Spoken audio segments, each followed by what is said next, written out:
La siguiente plática es sobre monitoreo continuo de glucosa y es impartida por el doctor Francisco Navarrete.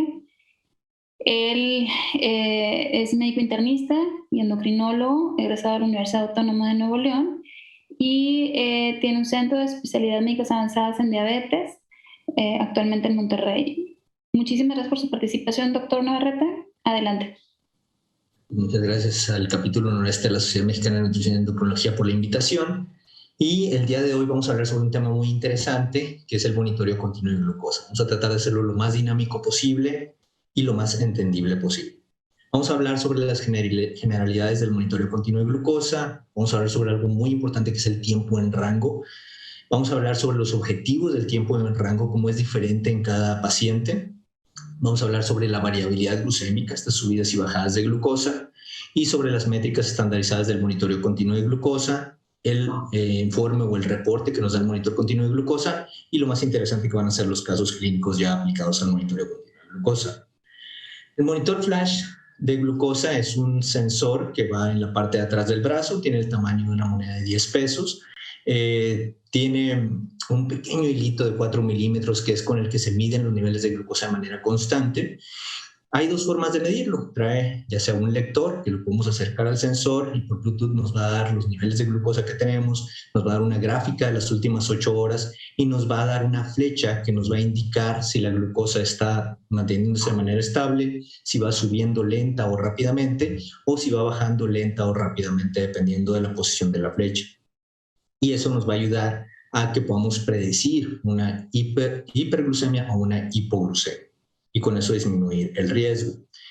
¿Qué es el tiempo en rango? Es el tiempo que queremos que el paciente esté en cierto rango de glucosa. En general vamos a hablar de un nivel entre 70 y 180, que es lo que usamos en pacientes con diabetes tipo 2. Aunque vamos a ver que hay diferentes objetivos de tiempo en rango, dependiendo si el paciente tiene diabetes tipo 1, si está embarazada, si es diabetes gestacional. Lo vamos a ver más adelante.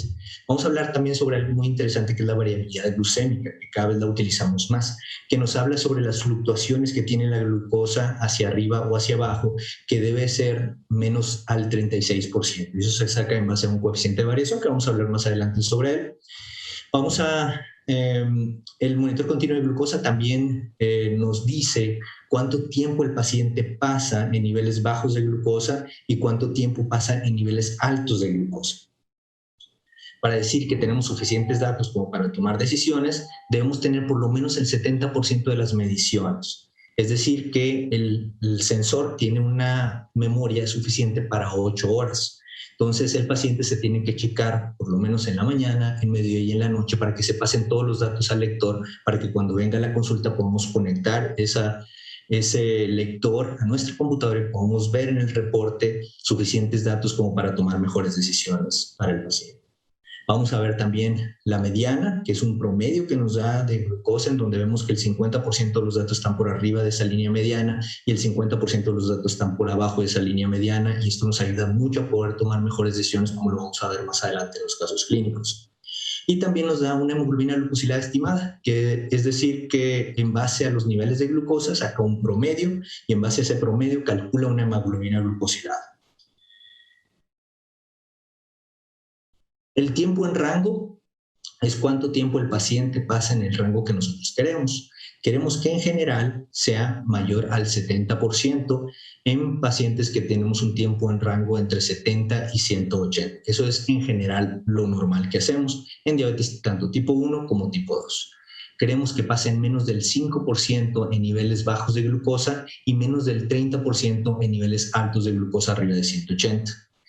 En pacientes que tienen alto riesgo de hipoglucemia o adultos mayores, queremos que sea más del 50% del tiempo en el rango, menos del 50% arriba del rango y menos del 1% de hipoglucemias, porque aquí lo que estamos tratando de evitar son las hipoglucemias principalmente. En el caso de diabetes tipo 1, el objetivo de glucosa es que se mantengan en niveles entre 63 y 140 y queremos que arriba de 140 únicamente pasen menos del 25% del tiempo y menos de 63 miligramos por decilitro de glucosa, menos del 5%. en pacientes con diabetes gestacional o diabetes tipo 2 embarazadas, somos mucho más estrictos y queremos que pasen más del 90% del tiempo en niveles entre 63 y 140, menos del 5% en niveles arriba de 140 y menos del 5% en niveles menores a 63. ¿Cuál es la correlación entre el tiempo en rango y la hemoglobina glucosilada? Es una correlación directa, de tal manera que por cada cambio del 10% en el tiempo en rango va a haber un cambio en 0.8% de hemoglobina glucosilada. Es decir, que si mejoramos el tiempo en rango en un 10%, va a mejorar la hemoglobina glucosilada en 0.8%. Sabemos que con 70% del tiempo en rango vamos a tener una hemoglobina glucosilada aproximada del 6.7%. ¿Y cuál es la relación del tiempo en rango con las complicaciones microvasculares crónicas de la diabetes? Bueno, de acuerdo a estudios, hemos visto que por cada disminución del 10% del tiempo en rango, aumenta el riesgo de retinopatía en un 64% y aumenta el riesgo de microalbuminuria en un 40%. Es una relación directa en donde a menor es el tiempo en rango, mayor es el riesgo de complicaciones microvasculares crónicas. La variabilidad glucémica son las fluctuaciones importantes de glucosa, las subidas, las bajadas. Queremos que sea lo menor posible la variabilidad glucémica, como es la de una persona que no tiene diabetes, como vamos a ver más adelante. ¿Cómo se saca esta variabilidad glucémica? Es en base a un coeficiente de variación y lo que queremos es que sea menor al 36%. Existe lo que se llama indicador de monitoreo glucémico, que no es más que una hemoglobina glucosilada calculada que nos da el monitor continuo de glucosa. En base a todas las mediciones que hace durante el día y la noche, durante los 14 días, saca un promedio y en base a ese promedio nos va a dar una hemoglobina glucosilada calculada. Y eso es a lo que se le llama el indicador de monitoreo glucémico. Entonces, en resumen, el monitor continuo de glucosa dura 14 días puesto. Queremos que el paciente pase más del 70% del tiempo en el rango. Queremos tener arriba del 70% de los datos del monitor que estén grabados, porque si el paciente, como el sensor tiene una memoria de 8 horas y el paciente pasa más de, vamos a decir, 10 horas y no se checa, entonces va a haber 2 horas que se van a perder. Por eso la importancia de que el paciente, por lo menos, aunque no lo vea, pase el lector o el teléfono, que también en este caso se puede utilizar el teléfono celular para poder tomar las mediciones y que se vaya grabando todo en el sensor o en el teléfono. También nos va a decir el indicador de manejo de glucosa, como lo platicamos ahorita, que es la hemoglobina glucosilada calculada, nos va a dar la variabilidad glucémica, nos va a decir el tiempo arriba del rango, el tiempo en rango y el tiempo abajo del rango. Y todo muy fácilmente, como lo vemos aquí. En una página podemos ver toda esa información. Por ejemplo, este es como nos muestra el lector cuando nosotros lo conectamos a la computadora y nos da un informe. Nos dice las fechas en las que tuvo el sensor, nos dice la variabilidad glucémica, que queremos que sea menor al 36%, por ejemplo, en este caso es el 40%, está variando mucho su glucosa. Nos da el indicador de control de glucosa, que es la hemoglobina glucosilada calculada, que en este caso está en 6%. Nos dice el tiempo que pasa en el rango, que en este caso es el 72%, el tiempo que pasa arriba del rango, que es el 9%, y nos dice el tiempo que pasa abajo del rango, que en este caso es el 19%, y esto queremos que sea menor al 5%. También nos va a dar una gráfica en donde podemos ver la mediana, que es esta línea azul, que nos da los promedios de glucosa. Nos dice que el 50% de los datos están por arriba y el 50% están por abajo. Entonces, en base a esta gráfica podemos darnos cuenta a qué hora está teniendo las subidas y las bajadas de glucosa. También podemos ir a los perfiles diarios de glucosa, podemos checar día a día cómo se comporta la glucosa, podemos ver los efectos de los fines de semana, podemos ver los efectos del ejercicio, los días que hace ejercicio, de los diferentes alimentos, y es muy fácil explicarle al paciente el efecto que tienen todos estos factores en sus niveles de glucosa. Entonces, es una herramienta muy útil en donde nos da una interpretación muy precisa, muy personalizada, donde podemos analizar con el paciente, podemos argumentar nuestro tratamiento, porque el paciente puede ver dónde están las subidas, dónde están las bajadas y por qué estamos haciendo los ajustes en el tratamiento, ya sea hipoglucemiantes orales o insulina. Nos permite detectar las hipoglucemias, que a veces son nocturnas y que si el paciente no se checa con dextrostrix no habría forma de verlas, como lo vamos a ver en un caso más adelante. Y también nos permite la prevención de hipoglucemias. Por ejemplo, cuando vemos que una glucosa está, vamos a decir, en 80 y la flecha va hacia abajo rápidamente, nos habla que muy probablemente el paciente vaya a generar una hipoglucemia y el mismo paciente puede adelantar su alimentación con la finalidad de evitar la hipoglucemia. Entonces, a manera de resumen, el sistema PRESS de monitoreo continuo de glucosa provee muchos datos, incluso mucho más que la glucosa capilar y la hemoglobina glucosilada. El perfil ambulatorio de glucosa nos permite tomar decisiones más acertadas respecto al tratamiento médico de los pacientes, y el tiempo en rango definitivamente ha sido una herramienta muy útil en todos los pacientes con diabetes. Este es el monitor continuo de glucosa de una persona que no tiene diabetes. Vemos que la mediana está bastante estable, son pocas las subidas que tiene el desayuno, la comida o la cena, un indicador de manejo de glucosa de 4.9%, que es la hemoglobina glucosilada estimada, 99% del tiempo lo pasa en rango, solamente 1% abajo del rango y fue una hipoglucemia muy, muy leve, y 0% arriba del rango. Esto es lo que queremos para todos los pacientes, que se acerque lo más posible a esto.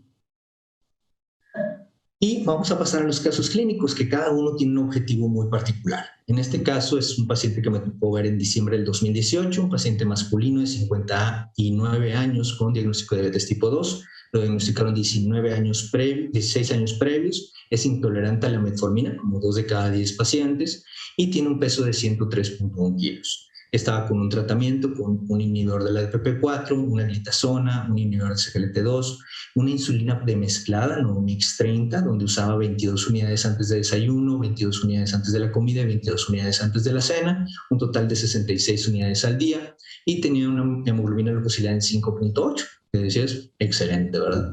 Pero el paciente te comentaba que tenía hipoglucemias postprandiales. De hecho, el mismo paciente se checaba algunas veces, en algunas ocasiones se checaba, en otras no, y notaba que traía esas bajas después de los alimentos.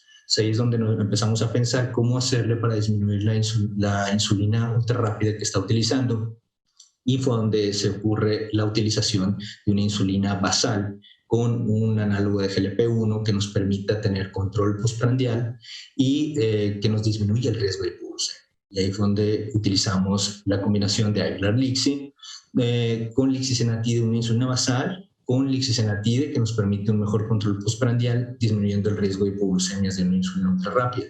Y en este caso utilizamos Aiglar-Lixi 150, 27 unidades al día.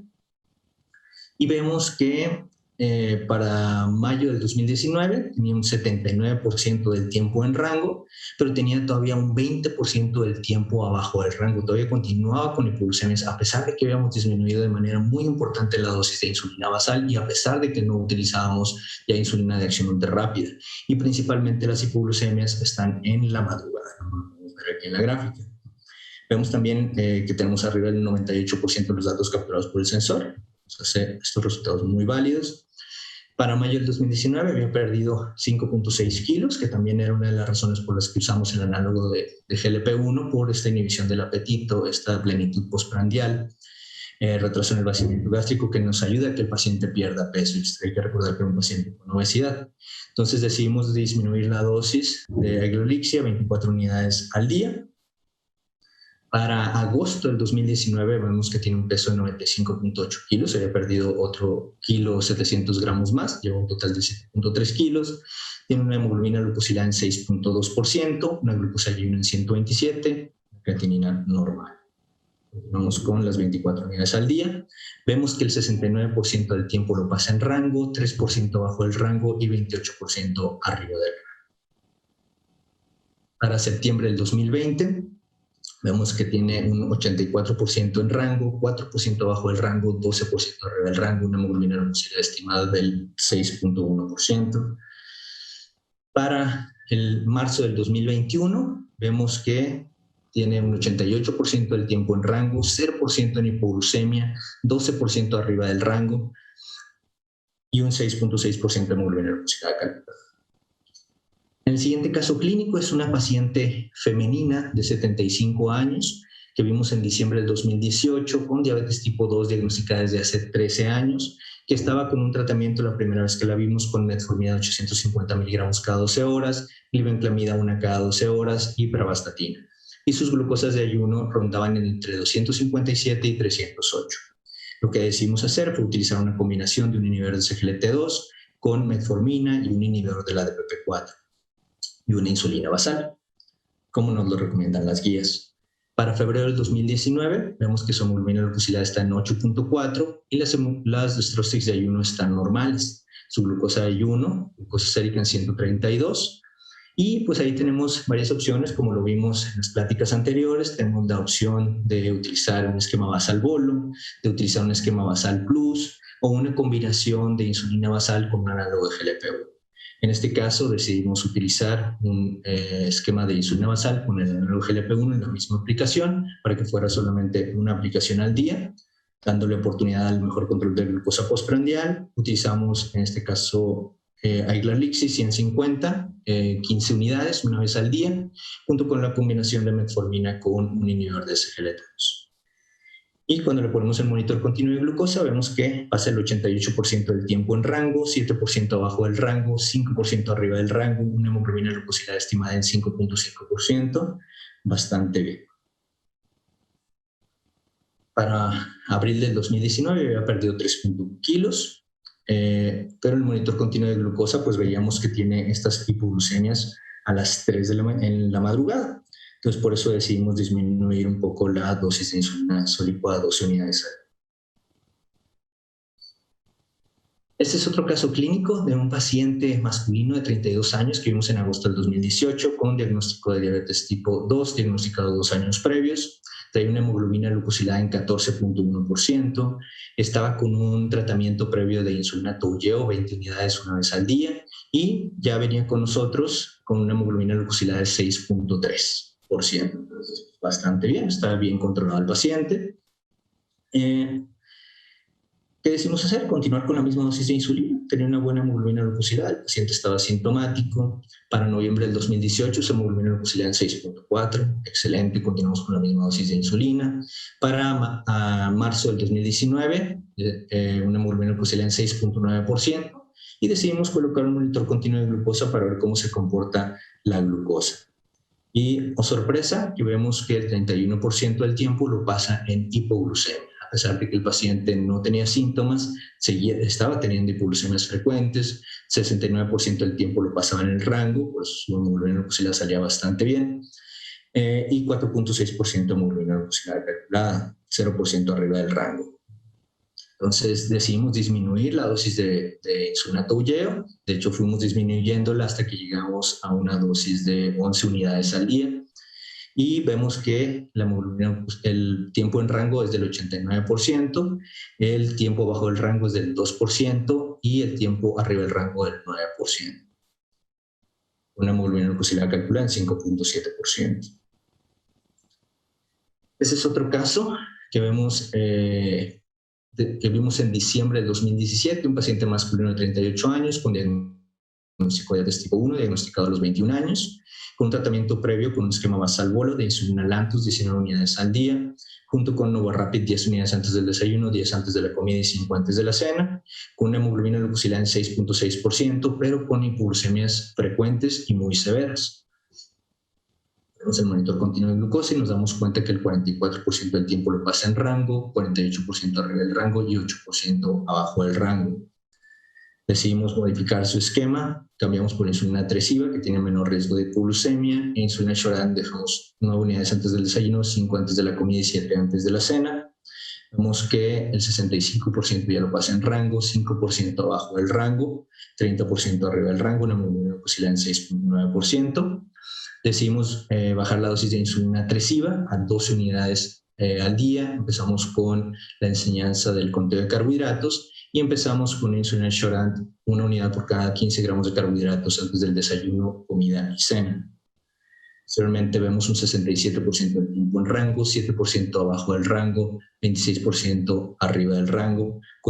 Aunque está muy estable la glucosa, continúa teniendo hipoglucemias.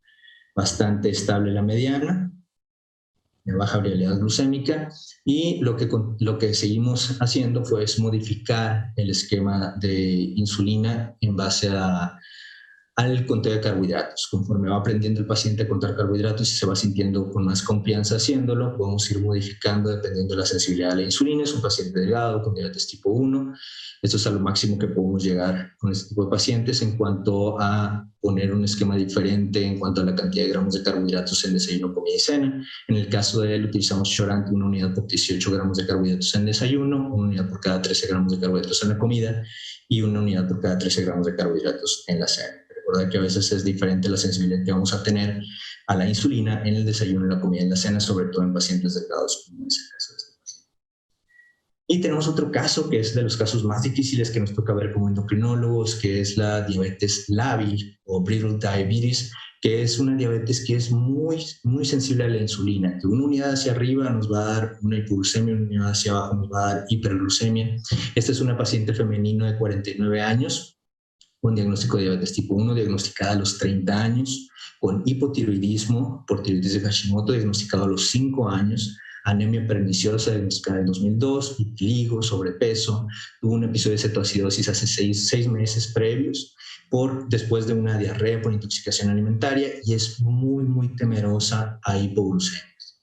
A esta paciente se le recomendó una bomba de infusión de insulina, pero por cuestiones económicas no lo ha podido tener. Aparte que no es tampoco de su preferencia, ella prefiere la utilización de insulina a pesar del miedo que le tiene a tener hipoglucemias. En el caso de ella, tenía un tratamiento previo en el 2013 con insulina Levemir, 14 unidades una vez al día, y NovoRapid, 8 unidades antes de desayuno, comida y cena, con una hemoglobina glucosilada en 8.5%, con hipoglucemias una vez por mes. El monitor continuo de glucosa, pues vemos que únicamente el 14% del tiempo lo pasa en rango, 83% del tiempo lo pasa arriba del rango y 3% en hipoglucemias. Vamos haciendo ajustes en la dosis de insulina, en un esquema basal bolo. Fue aumentando el tiempo en rango a 28%, 2% en hipoglucemia, 70% arriba del rango. Aquí vamos haciendo cambios muy leves, poco a poco, para que no vaya a generar hipoglucemias y que vayamos aumentando el tiempo en rango poco a poco. Aquí vemos ya un poquito más estable la mediana, vemos que la hemoglobina glucosilada ya está en 8.7% para marzo del 2019. Vemos que el 37% del tiempo lo pasa en rango, 5% bajo el rango y 58% arriba del rango. Lo que decidimos hacer en esta ocasión fue cambiar su esquema en base a su actividad física, porque es una paciente que 4 días por semana realiza actividad física por la mañana. Entonces, a veces esa actividad física modifica su sensibilidad a la insulina. Entonces, por eso decidimos dejar un esquema cuando hace ejercicio y otro esquema cuando no hace ejercicio. Obviamente utiliza más insulina los días que no hace ejercicio. En este caso, el día sin ejercicio, decidimos utilizar una insulina tresiva, que es de las que menos riesgo de hipoglucemia tiene, 14 unidades al día. E insulina Shorant, 2 unidades antes del desayuno, 6 antes de la comida y 5 antes de la cena. Con el ejercicio, 13 unidades de tresiva y Shorant en el desayuno no se aplicaba, porque con una unidad de insulina, el día que hace ejercicio, como lo hace durante la mañana, generaba hipoglucemia rápidamente. 4 unidades en la comida y 3 unidades en la cena, y empezamos con ella en la enseñanza del conteo de carbohidratos. Para junio del 2019 vemos un 43% del tiempo en rango, 6% abajo del rango, 51% arriba del rango. Aprendió a contar carbohidratos, empezamos con una unidad por cada 15 gramos de carbohidratos antes de cada alimento y lo fuimos modificando de tal manera que su esquema sin ejercicio quedó con una insulina tresiva 14 unidades al día y Shorant una unidad por cada 12 gramos de carbohidratos en el desayuno, una unidad por cada 17 gramos de carbohidratos en la comida y una unidad por cada 12 gramos de carbohidratos en la cena. Obviamente, en base al monitoreo continuo de glucosa, podemos irnos dando cuenta de las diferentes sensibilidades que ella tiene a las diferentes horas del día y vamos aprendiendo también sobre su modo de alimentación. Y con ejercicio, insulina tresiva, 13 unidades una vez al día, Shorant 0 en el desayuno, una unidad por cada 18 gramos en la comida y una unidad por cada 17 gramos de carbohidratos en la cena. También el ejercicio nos va a dar diferentes sensibilidades a la insulina. El siguiente caso clínico es un caso muy interesante que venimos siguiendo desde el 2015, prácticamente 6 años de seguimiento, que lo vimos por primera vez en agosto del 2015, y es un paciente masculino de 52 años con diagnóstico de diabetes tipo 2 desde 18 años previos a que lo viéramos por primera vez, con tratamiento con insulina Novomix 30 unidades en la mañana y 18 unidades antes de la cena. Y tenía en esa ocasión una hemoglobina glucosilada de 14%. más de 14, de hecho mencionaba disminución de la visión de un mes de evolución, parestesias en los pies de 2 años de evolución, disfunción eréctil de 5 años de evolución y edema de miembros inferiores de 2 cruces. Decidimos utilizar un tratamiento con metformina dosis baja, 500 miligramos cada 12 horas, un inhibidor de la DPP-4, una glitazona, un inhibidor de SGLT2, con la finalidad de tratar de usar la menor cantidad de insulina posible. Y cambiamos su esquema de insulina Novomix 30, 16 unidades antes de desayuno, comida y cena. ¿Qué fue lo que pasó? Esto es un monitoreo con Destrostix. Vemos que la glucosa de ayuno ya mucho mejor, ya vemos queremos que esté entre 80 y 130 antes de los alimentos, antes de desayuno, comida y cena, ya son niveles mucho mejores. Y después de los alimentos queremos que estén menos de 180, 182 o 184 después del desayuno. Aquí después de la comida bastante bien, 130, 162, después de la cena 137, 133, bastante bien. En ese entonces le pusimos un monitor continuo de glucosa tipo iPro2, donde veíamos que el promedio de glucosa, que es esta línea punteada, se ve bastante estable, no tenía hiperglucemias postprandiales, y eso nos ayudó a tomar la decisión en cuanto a bajar la dosis de insulina y usar únicamente una insulina basal en vez de una insulina premezclada. Entonces decidimos aumentar un poco la dosis de metformina, decidimos cambiar de inhibidor SGLT2 y decidimos utilizar una insulina basal a 23 unidades al día. ¿Por qué pudimos hacer esto de brincar de haber utilizado una insulina premezclada antes de los alimentos a una insulina basal únicamente? Porque esta es una célula beta y la célula beta tiene un receptor GLUT2 que permite la entrada de glucosa a la célula beta, y cuando entra la glucosa a la célula beta, la glucosa 6-fosfatasa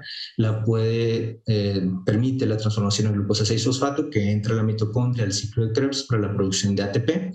Al aumentar la cantidad de ATP o energía, se genera la apertura de los canales de potasio en la célula beta. Esto genera despolarización de la célula beta y esta despolarización genera que se puedan abrir los canales de calcio.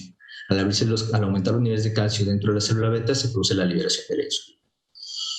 Cuando hay mucha glucosa, cuando son niveles de glucosa muy altos, con hemoglobinas glucosiladas arriba de 9%, entonces la glucokinasa o la glucosa 6-fosfatasa se satura, esto se llama glucotoxicidad, y entonces se detiene todo el proceso en este paso, y eso hace que se deje de liberar insulina.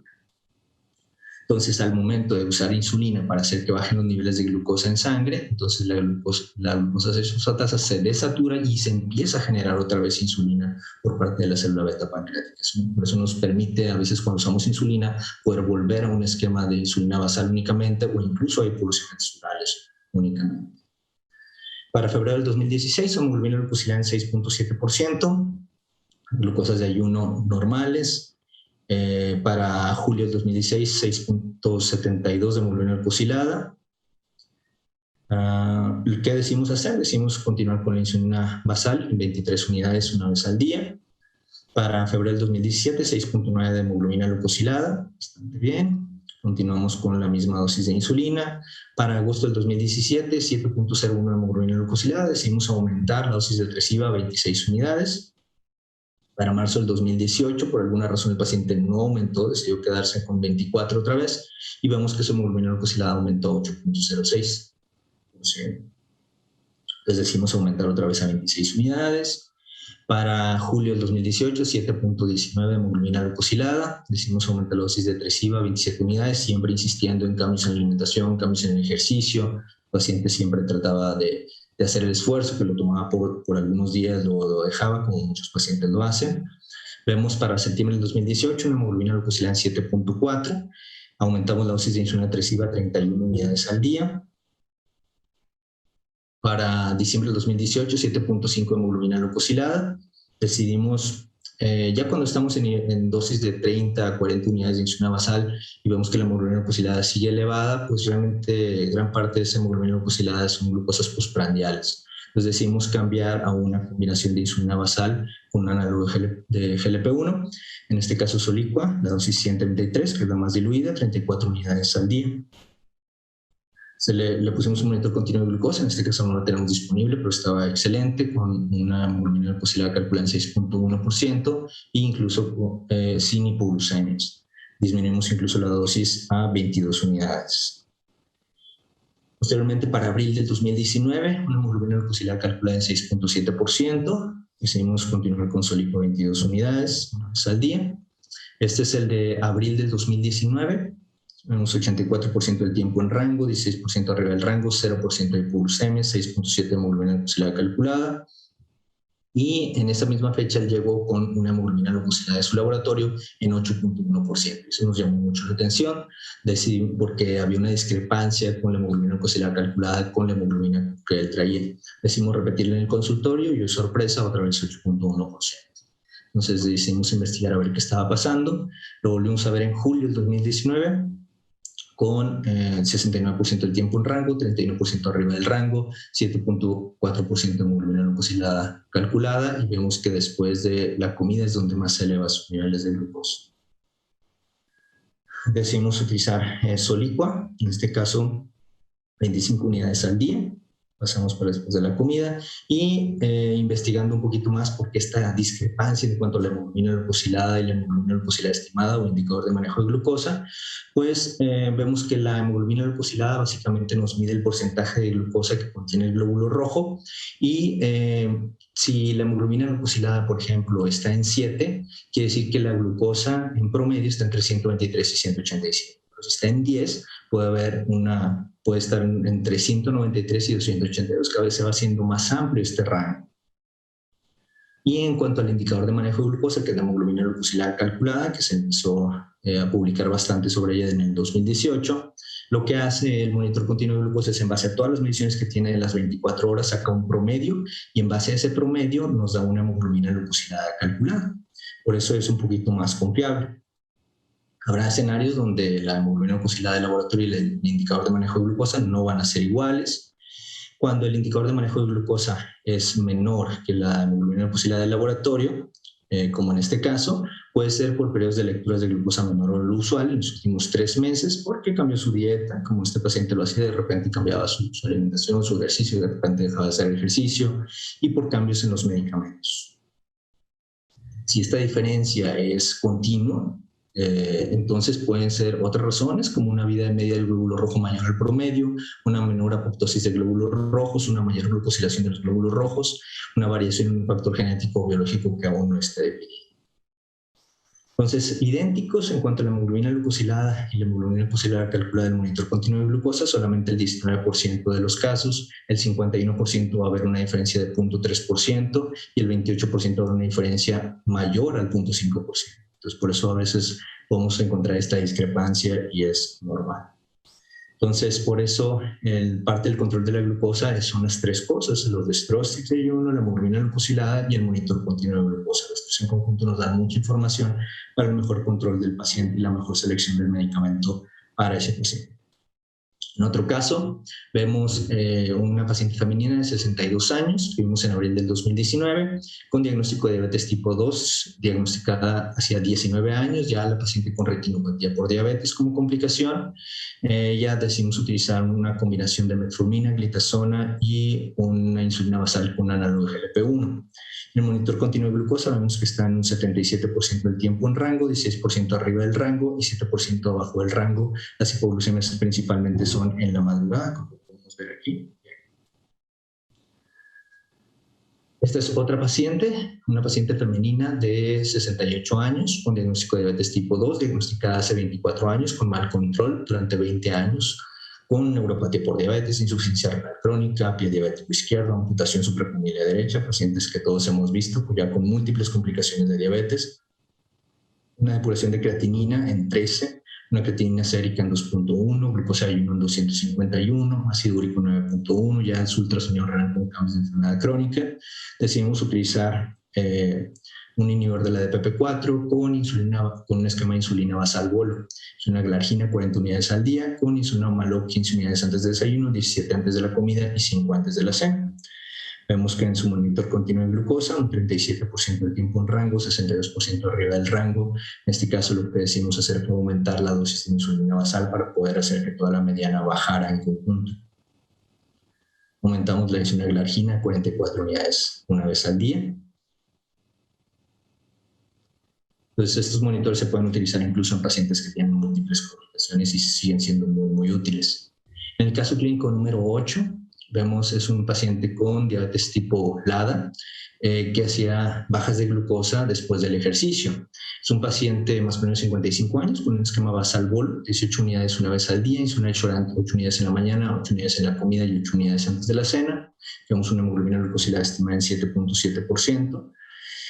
Y lo que a él le llamaba la atención es que el paciente decía, es que siempre que hago ejercicio, mi glucosa baja muy rápidamente. Entonces, la forma en la que lo tratamos de explicar pues es un aumento en la sensibilidad a la insulina, pero ya preguntándole un poquito más, esto es lo que le llamaba la atención, esta disminución tan rápida que cada vez que hace ejercicio bajaba de manera muy importante.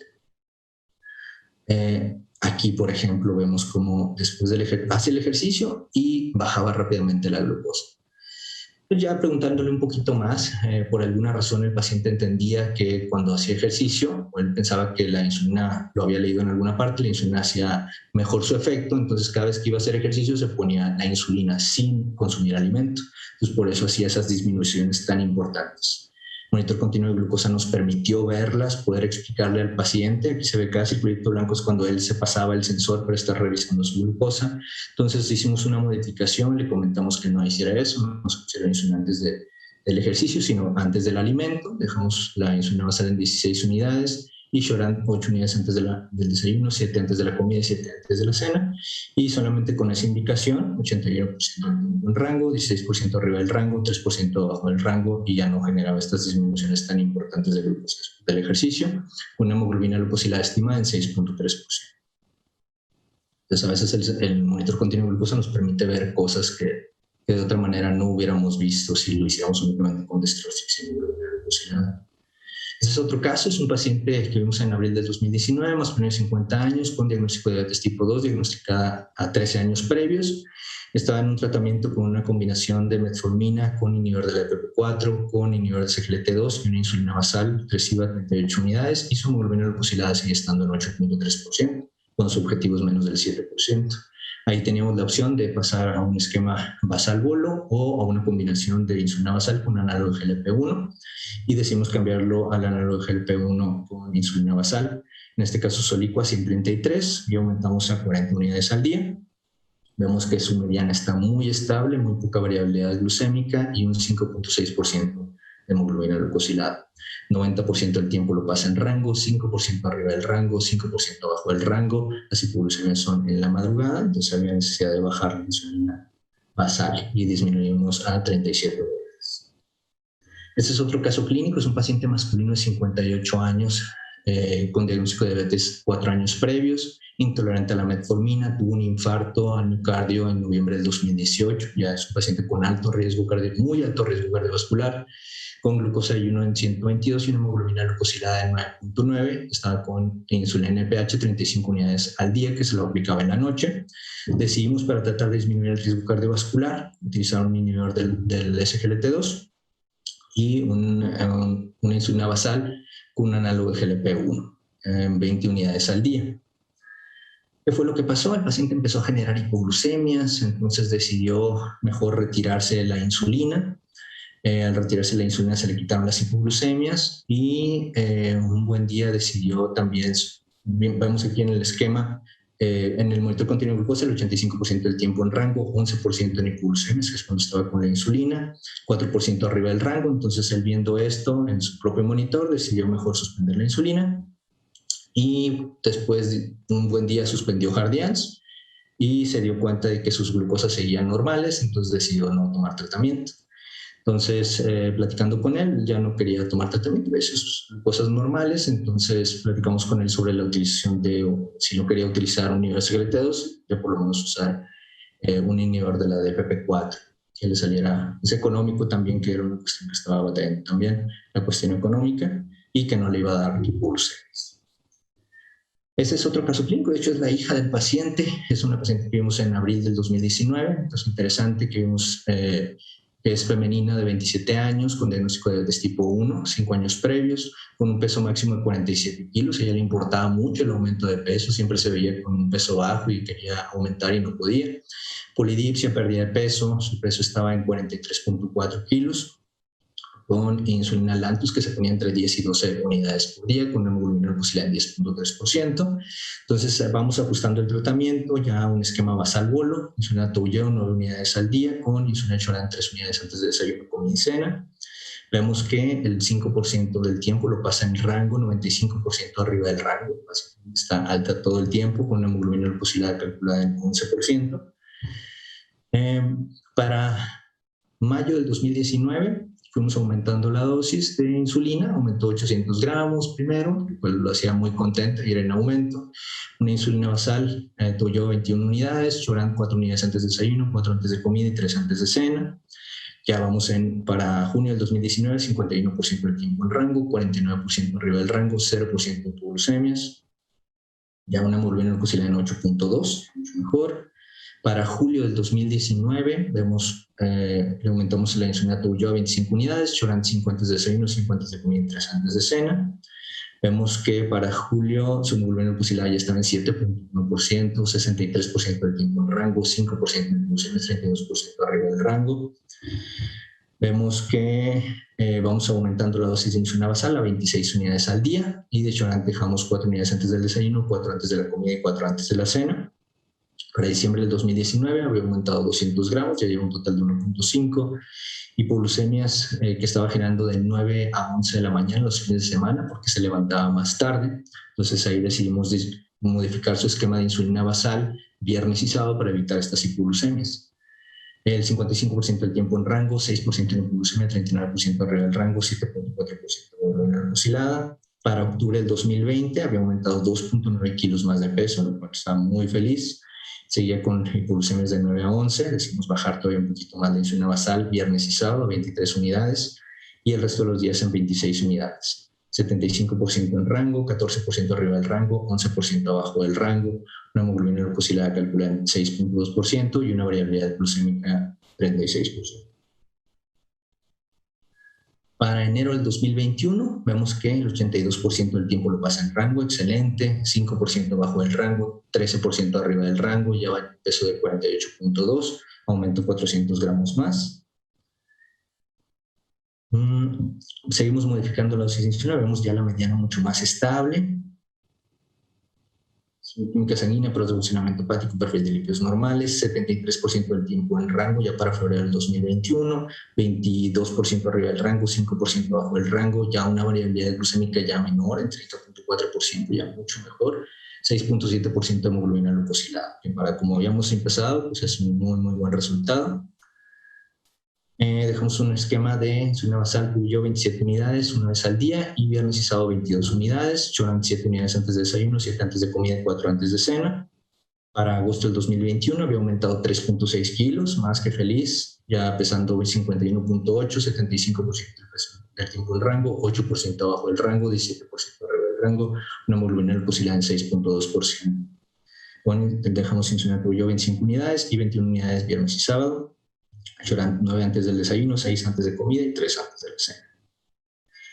Este es otro caso clínico de una paciente con diabetes tipo 2 y embarazo, en donde para julio del 2019 estamos utilizando un esquema de Levemir, 6 unidades en la mañana, 6 en la noche, y Humulin R, 4 unidades antes de desayuno, 4 antes de comida y 4 antes de cena. Ya está aprobado el monitor continuo de glucosa en mujeres embarazadas, ya está aprobado también para su utilización en hospitales, lo cual nos pone muy contentos porque va a ser muy útil en los hospitales. Vemos que el 97% del tiempo lo pasa en rango, 3% bajo del rango, 0% arriba del rango, muy estable su glucosa, realmente se mantiene muy bien antes y después de los alimentos. 5.3% de hemoglobina glucosilada, lo cual es excelente. Para julio del 2019 dejamos insulina Levemir 6 unidades en la mañana, 5 en la noche, Humulin R 4 antes de desayuno, 5 antes de comida y 4 antes de cena. Para abril del 2019, esta es otra paciente, es otro caso clínico que vimos en abril del 2019, una paciente femenina de 65 años con diabetes tipo 2 diagnosticada en 2003, hipotiroidismo primario, sobrepeso, hipertensión. En ella utilizamos un esquema de un análogo de GLP-1 de acción semanal, de aplicación semanal, con una insulina basal, Toujeo 18 unidades al día. Y en su monitor continuo de glucosa vemos que el 91% del tiempo en rango, 7% lo pasa abajo del rango, está teniendo hipoglucemias principalmente en la madrugada. Ahí la que está haciendo efecto es la insulina basal, por eso decidimos hacer una disminución, y 5.3% de hemoglobina glucosilada calculada. Por eso decidimos disminuir la dosis de insulina bulleo a 16 unidades. Y vemos que ya el 91% del tiempo lo pasa en rango, 0% de hipoglucemias, ya no tiene bajas de glucosa, se mantiene bastante estable con muy poca variabilidad glucémica, y la hemoglobina glucosilada en 6%. Decidimos todavía bajar más la dosis de insulina basal a 13 unidades una vez. Muchas gracias por la atención. Gracias por su participación, doctor Navarrete. Un gusto tenerte aquí y muy interesante tu ponencia con muchísimos escenarios clínicos para utilizar este monitoreo flash que es tan novedoso. Algunas preguntas. ¿Sí está validado en embarazo? Sí, ya acaba de ser validado para su utilización en embarazo, pues nos pone muy contentos. La verdad es que ya lo venimos utilizando en el embarazo, es muy, muy útil. Sobre todo porque en el embarazo estamos buscando objetivos diferentes a los objetivos que estamos buscando normalmente en diabetes tipo 2 o diabetes tipo 1. Y son pacientes que se tienen que estar checando muy frecuentemente los destrozos. Bueno, podemos estar viendo cantidades suficientes de información como para poder tomar decisiones, pero ya con el monitor continuo de glucosa se vuelve todo mucho más fácil, sobre todo para la paciente, el no tenerse que picar los dedos, poderse estar checando todo el tiempo.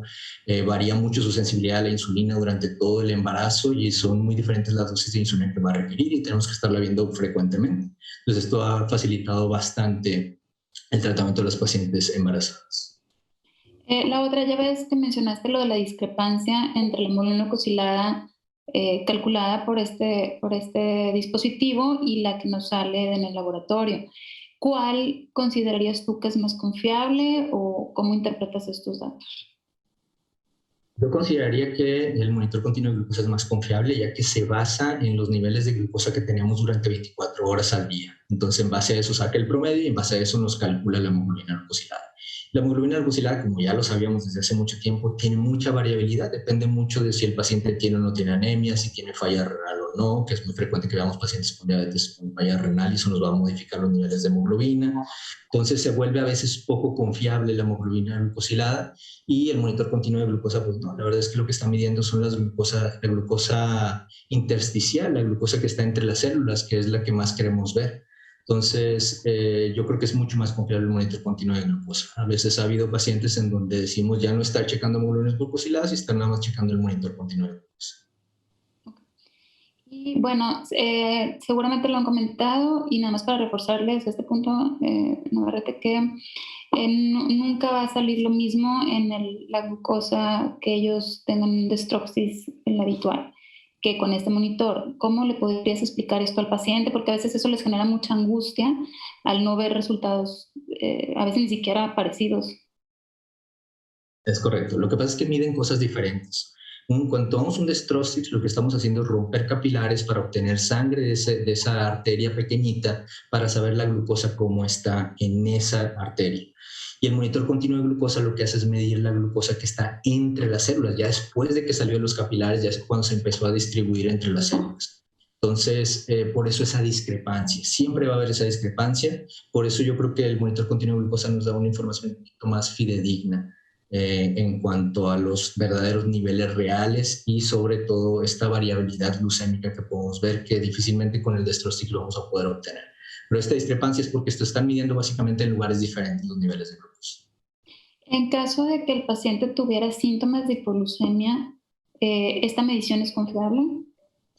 Es confiable, pero todavía, como es reciente, todavía se considera que cuando tiene hipoglucemia en el monitor, ante la duda, si no tiene síntomas, por ejemplo, pues vale la pena checarse la glucosa capilar.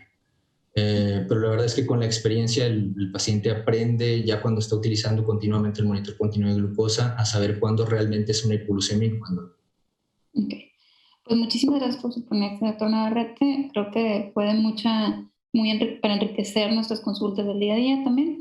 Y pues con esta ponencia damos por terminada este taller de diabetes.